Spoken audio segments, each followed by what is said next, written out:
ఇప్పుడు మనం ప్రాచీన తెలుగు శాసనాల వివరాల గురించి తెలుసుకుందాం. ప్రాచీన తెలుగు శాసనాల్లో మొదటిది ఎర్రగుడిపాడు శాసనం. దీన్ని ఎరికల్ ముత్తురాజు వేయించారు. ఇది 575వ సంవత్సరంలో వచ్చినటువంటి తెలుగు శాసనం. ఇది వచనంలో ఉన్నది. రెండవది కలిమెళ్ళ శాసనం. ఈ కలిమెళ్ళ శాసనాన్ని రేనాటి చోళ రాజు ధనంజయుడు వేయించాడు. ఇది కూడా 575వ సంవత్సరంలో వేయించారు. ఇది కూడా తెలుగులో వచ్చినటువంటి తొలి శాసనంగా చెప్తారు. ఇది కూడా వచన రూపంలోనే ఉన్నది. మూడవది పొట్లదుర్తి శాసనం. దీన్నే మాలెపాడు శాసనం అని కూడా అంటారు. ఇది రేనాటి చోళ రాజు అయినటువంటి పుణ్యకుమారుడు వేయించాడు. 610వ సంవత్సరంలో వేయించిన శాసనం ఇది. ఇది ద్విపద రగడలో ఉంది. నాలుగవది విప్పర్ల శాసనం. ఇది జయసింహ వల్లభుడు వేయించాడు. ఇది 641వ సంవత్సరంలో వేయించినటువంటి తెలుగు శాసనం. సంస్కృత తెలుగు పదాల యొక్క కలయికతోటి విప్పర్ల శాసనం వేయించబడింది. ఇది మణిప్రవాళ భాషలో ఉంటుంది. అద్దంకి శాసనం.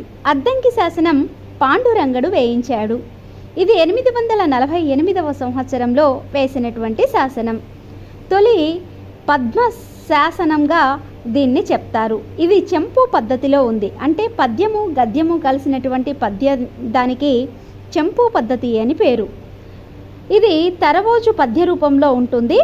ఇక చివరిగా 4 గద్య పక్తులు ఉంటాయి. గద్యము అంటే వచనం రూపంలో ఉండేటటువంటిది. 6వది కందుకూరి శాసనము. ఈ కందుకూరి శాసనాన్ని గుణగా విజయాదిత్యుడు వేయించాడు. ఇది 848వ సంవత్సరంలో వేసినటువంటి తెలుగు శాసనం. తొలి తెలుగు కేవలం పద్యమయ శాసనం. అంటే కేవలం ఇంతకుముందు ఉన్నటువంటివి సంస్కృత పదాలతో ఉన్నప్పటికీ కూడా ఈ గుణగా విజయాదిత్యుడు కందుకూరి శాసనంలో సీస పద్యం కనిపిస్తుంది.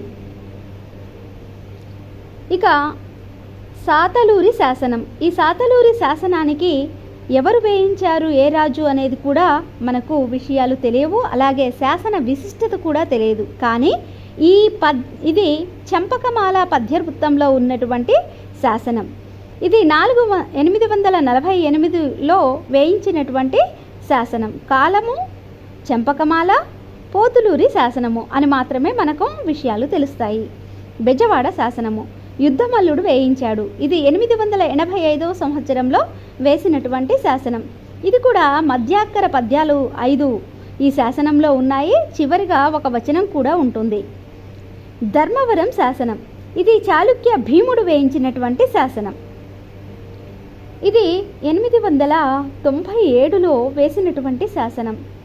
ఈ శాసనం సీసపద్యం తర్వాత చివరిగా ఒక ఆటవెలది కూడా కనిపిస్తుంది. కొరవి శాసనం. ఈ కొరవి శాసనాన్ని చాళుక్య భీముడు వేయించాడు. ఇది 892 నుంచి 922 మధ్యకాలంలో వేసిన విధంగా తెలుస్తుంది. నన్నయ్య గద్య రచనను పోలినటువంటి రచన మనకు ఈ శాసనంలో చాళుక్య భీముడి యొక్క కొరవి శాసనంలో కనిపిస్తుంది. ఇక ఆరుంభక శాసనం. ఇది బాధక మహారాజు వేయించినటువంటి శాసనం. 980 ప్రాంతంలో ఈ శాసనాన్ని వేశారు. సంస్కృత శాసనం ఇది, కానీ కందపద్య రూపంలో ఉంటుంది. గూడూరు శాసనం. విరియాల కామసాని వేయించినటువంటి శాసనం. ఇది 1000 సంవత్సరానికి సంబంధించినటువంటిది. చంపకమాల, ఉత్పదమాల పద్యాలు ఇందులో ఉన్నాయి. అది కూడా 3 చంపకమాల పద్యాలు, 2 ఉత్పదమాల పద్యాలు ఉన్నాయి. తిప్పలూరు గద్య శాసనం. ఇది 7వ శతాబ్దానికి చెందినటువంటిది.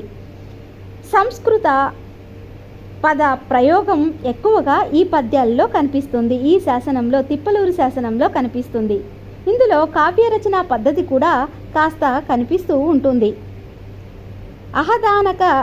అహదానందకర శాసనం. దీన్ని వేసినటువంటి కాలము 718 అంటే 8వ శతాబ్దంగా చెప్పవచ్చు. 718 నుంచి 752 మధ్యకాలంలో అహదానకర శాసనాన్ని వేయించారు. ఇది మొదట సంస్కృతం, ఆ తరువాత తెలుగుతో నిండి ఉన్నటువంటి పద్యము. అంటే సంస్కృతము తెలుగు సమ్మిళితమైనటువంటి శాసనం అహదానకర శాసనం. ఇవి తెలుగులో నన్నయ్యకు పూర్వం ఉన్నటువంటి శాసనాలు. ఇందులో మనకు పద్యాలు, వచనము కనిపిస్తూ ఉంది. నన్నయ్యకు పూర్వం తెలుగు సాహిత్యంలో వచ్చినటువంటి తెలుగు పద్యములు, వచనములు మనకు శాసన రూపంలో కనిపిస్తూ ఉన్నాయి.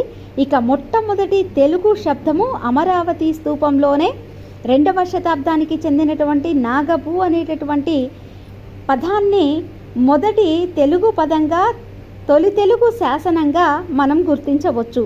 తెలుగునాట దీన్ని వేటూరి ప్రభాకర శాస్త్రి గారు ఈ భూ అనేటటువంటి నాగ అనేది సంస్కృత శబ్దం అయినప్పటికీ భూ అనేది అహ్మద్వాచకం చేరడం వల్ల ప్రత్యయంగా అది మూ వర్ణంగా రూపాంతరం చెందింది. కాబట్టి ఇది తెలుగు పదమని నిర్ధారించారు. ఇది నన్నయ్యకు పూర్వం జరిగినటువంటి శాసన భాషా విశేషాలు. బహువచనము, ఇక రూపంలో మనకు అనేకమైనటువంటి అంటే మణిప్రవాళ శైలి, శకటరేఫము, బండిరా, రాగా మారడము, ఇక తి, రా, డా, లా అనేటటువంటి అక్షరాలతోటి మనకు తెలుగు శాసనాలు చాలా కనిపిస్తూ ఉంటాయి. ఇక వలపలక శాసనాలు కనిపిస్తూ ఉంటాయి. ఇవన్నీ కూడా నన్నయ్యకు పూర్వం వచ్చినటువంటి తాళవ్యీకరణము.